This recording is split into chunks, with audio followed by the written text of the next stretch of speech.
L'invité du jour. L'invité du jour. Sur Chérie FM 106. Invité du jour, et vous allez pouvoir constater, puisque nous allons en même temps que l'interview vous présenter ce nouveau centre médical ici à Berlétan, laboratoire également présent, 7 jours sur 7 avec des horaires spécifiques. Et j'ai le privilège et l'honneur d'avoir celui qui a eu, j'allais dire, l'idée, la conception et surtout le maître d'œuvre, en tout cas, de la réalisation de ce centre. Alors, le docteur Chomat, que j'ai l'honneur d'avoir en face de moi. Alors, docteur, on s'était rencontrés au moment de la pose de la première pierre. Vous m'aviez explicité que d'ici une certaine période, d'ici la fin d'année, début d'année, le centre se verrait constitué et ouvert. C'est le cas puisque c'était le 6 janvier dernier. Alors, on peut revenir un peu en arrière parce que ça a été un projet que vous avez suivi avec beaucoup d'attention ici à Berlétan. Tout à fait. On a commencé les travaux, c'était été 2023. 2023, oui, c'était au début juillet. C'est ça. On a réussi, notre maître d'œuvre a réussi à faire le gros œuvre dans un délai assez court. Après, on avait quand même pas mal de travail en intérieur. Et puis bon, il fallait quand même que les médecins soient tous opérationnels. On a pu ouvrir le 6 janvier, donc on était dans les clous.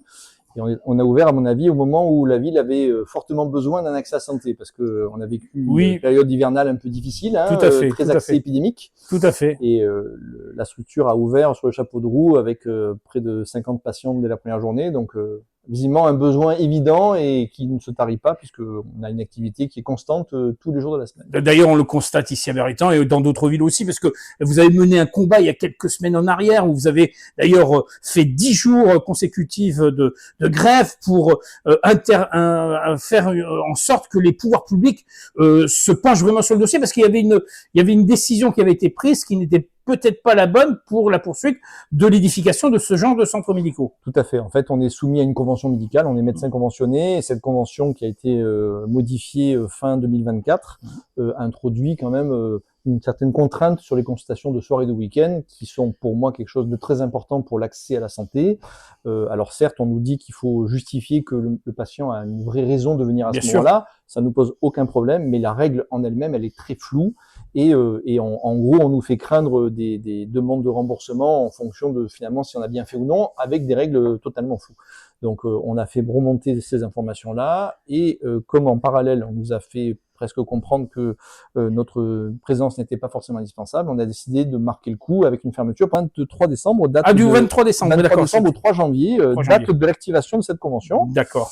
Avec une situation qui a été complexe, alors officiellement pour des raisons grippales, mais clairement complexe parce qu'on a quand même un volume de patients qui est important que l'on consulte, et que ces patients-là, pour une bonne partie, se sont retrouvés aux urgences, avec des services d'urgence qui sont déjà naturellement très chargés. Tout à fait. Donc ça a créé vraiment un déséquilibre. Donc ça, c'était malheureux, mais c'était notre seule arme, mais on va ça dire. Ça a prouvé l'importance de ce centre. Exactement, voilà. C'est notre seule arme actuellement dans les mains. Je pense que ça a été quand même relativement compris. On a un rendez-vous qui est prévu fin avril avec la caisse primaire des Bouches-du-Rhône. On a déjà des premiers signes quand même un peu encourageants où on a l'impression qu'il commence à y avoir un peu d'écoute. Je crois que le ministre est un peu s'est senti quand même parce que lui, il a été impliqué un moment dans son département. Tout à fait, voilà. Le nouveau ministre de la Santé, qui est ancien député de l'Isère, a aussi joué un rôle majeur dans la mise en place de 3 structures très très similaires aux nôtres. Donc il comprend le besoin au niveau. Tout à fait. Donc c'est vrai que le nouveau ministère est quand même très favorable à notre mode d'exercice, tout à fait. Après, je comprends tout à fait qu'il faille faire quelque chose de très sérieux et de prouver finalement l'efficience et le bon usage, on va dire, des données publiques. Mais il faut des règles qui soient beaucoup plus précises, et il faut que les patients ne se retrouvent pas à devoir errer aux urgences pour des motifs qui sont encore gérables à la ville. Tout à fait. C'est aujourd'hui aberrant que les services d'urgence se fassent déborder pour des patients qui, en gros, n'ont rien à y faire. Pourraient passer plutôt dans un centre médical. Exactement. Et c'est le but de l'édification de ces centres médicaux. Voilà. Alors, à Berlétan, le centre médical a ouvert le 6. Alors, qu'est-ce qu'on trouve dans ce centre médical ? Alors, nous avons donc un groupe de médecins généralistes qui consultent donc du lundi au dimanche. On est donc tous secteur 1, ce qu'on appelle. On accepte de voir des patients avec les aides médicales d'État, avec la complémentaire santé universelle. En plus de ça, nous avons un laboratoire qui donc s'est installé en même temps que nous, qui est ouvert, spacieux, mais très très fonctionnel, très moderne, qui est ouvert de 6h30 du matin jusqu'à 15h du lundi au samedi. Ce qui facilite le travail du médecin. Exactement, et qui permet aussi aux Berrois et aux habitants de proximité de pouvoir accéder à un laboratoire laboratoire en plus. Oui, parce que stratégiquement parlant, vous êtes bien positionné à l'entrée de la ville, donc c'est quand même un lieu stratégique. Tout à fait, on n'est pas très loin aussi d'autres villes comme Rognac ou Lafare ou autres, donc on est bien placé. On a des infirmiers qui travaillent aussi conjointement avec nous, on a aussi un pôle ostéo, et il y a une réflexion sur une imagerie en coupe qu'on essaye de négocier. Oui, ça serait le bonus, j'allais dire.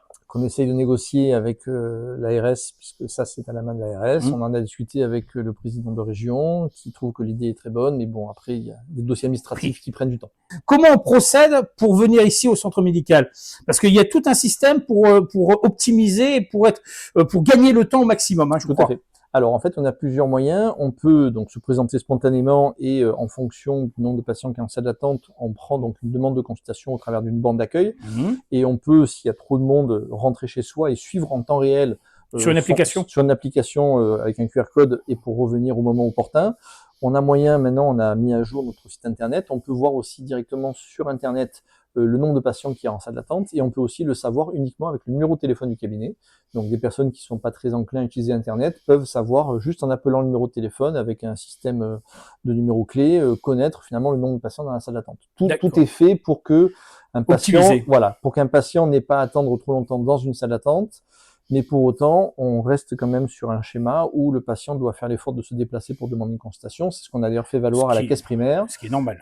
Ce qui permet quand même de justifier le sentiment de besoin de consultation. L'existence même du centre. Et donc finalement, un patient qui est en demande de soins et non pas qui erre sur un site internet pour voir où est-ce qu'il pourra avoir une consultation dans quelques jours. On est uniquement sur des consultations sans rendez-vous, donc le patient doit faire l'effort de venir au cabinet et de demander une consultation et d'être éventuellement avec un peu d'attente, quitte à le faire en 2 temps, pour être consulté. Voilà, je crois qu'il y a aussi des spécialistes qui viendront s'adjoindre au niveau de la structure. Tout à fait. Alors il y a des discussions en cours avec certains centres hospitaliers. Il y a une démarche actuellement sur plusieurs centres publics ou privés de créer en fait des pôles de consultation avancés avec des spécialistes chirurgiens ou médicaux qui viendraient faire des consultations 1 à 2 fois par semaine et compléter en fait lorsqu'il y a besoin avec des gros examens sur leur hôpital référent, que ce soit Marignane, l'hôpital Nord ou d'autres centres. Donc l'idée, c'est d'essayer d'apporter à la population finalement un service un peu exhaustif, centré sur la médecine générale, qui est quand même le pilier de la structure, bien sûr, mais avec en effet un laboratoire de proximité, des paramédicaux de fonctionnement synergique et éventuellement des spécialistes, éventuellement une imagerie complémentaire. Le but étant de réduire au maximum, on va dire, le déplacement du patient, sauf malheureusement situation où il y a une hospitalisation à faire. Tout à fait, dans des cas très différents. En attendant, le centre est ouvert 7 jours sur 7, avec des horaires quand même. Alors actuellement 9h-22h, on espère les maintenir, si tant est qu'on trouve accord avec la caisse primaire. D'accord, pour l'instant c'est en suspens. On est pour l'instant toujours en 9h-22h, et on va essayer de le tenir parce que je pense, et d'ailleurs monsieur le ministre de la Santé a un discours similaire, je pense que c'est le créneau qui correspond aux besoins de consultation de médecine de ville. Voilà. Après, bien entendu, le responsable de ce centre médical, je me tourne vers monsieur le maire. Alors, monsieur le maire, c'est une satisfaction ce soir. On a vu beaucoup de Berrois présents à nos côtés pour le lancement officiel de ce centre. Une grande fierté, une grande satisfaction d'inaugurer ce centre médical de petites urgences 7 jours sur 7. Ouais, c'est un projet.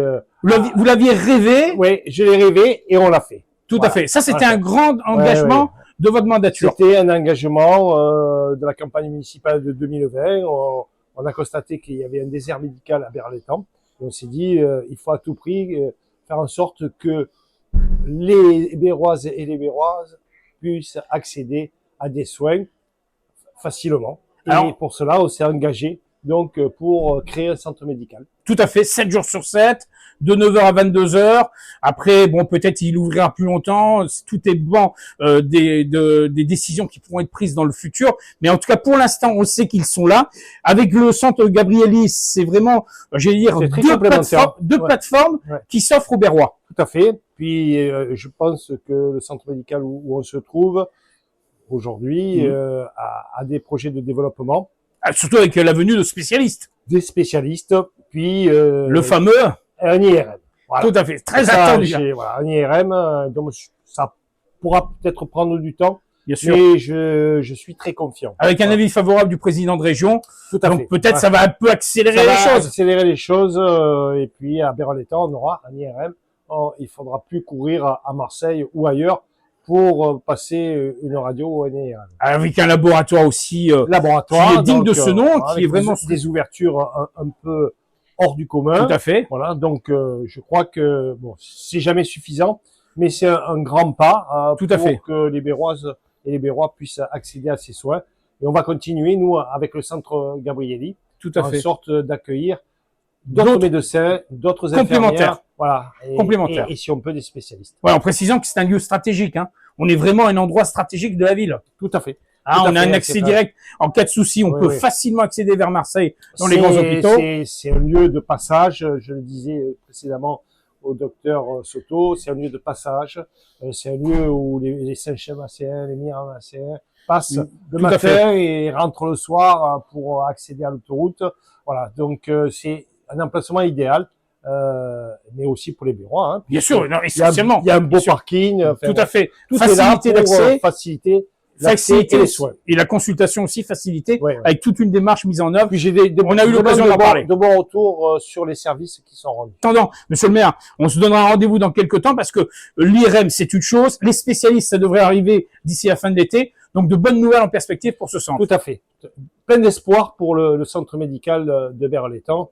Alors, je dis pas venez nombreux parce que Non, si c'est vous vrai, venez, c'est- c'est que vous êtes en mauvaise santé. Mais la si structure vous avez existe. un souci, venez au centre Profitez-en. médical de Berlétan. Merci, monsieur le maire. On se donnera Merci. rendez-vous dans quelques temps pour parler du budget, puisqu'on va le voter. Oui, oui. Hein, tout à un fait, budget ça fait en plaisir. équilibre avec les taux d'imposition inchangés. Qui C'est ont- important qui de ont pas préciser. bougé. Ça, c'est Voilà. important. Ça sera le courant du mois d'avril, en début C'est avril. ça, ouais. C'est ça? Ouais, ouais. Merci, monsieur le maire, Merci à vous. de votre attention. On clôture ainsi l'information en vous souhaitant d'ores et déjà un excellent début d'après-midi sur Chérie FM Étendard. L'invité du jour. L'invité du jour. Sur Chérie FM 106.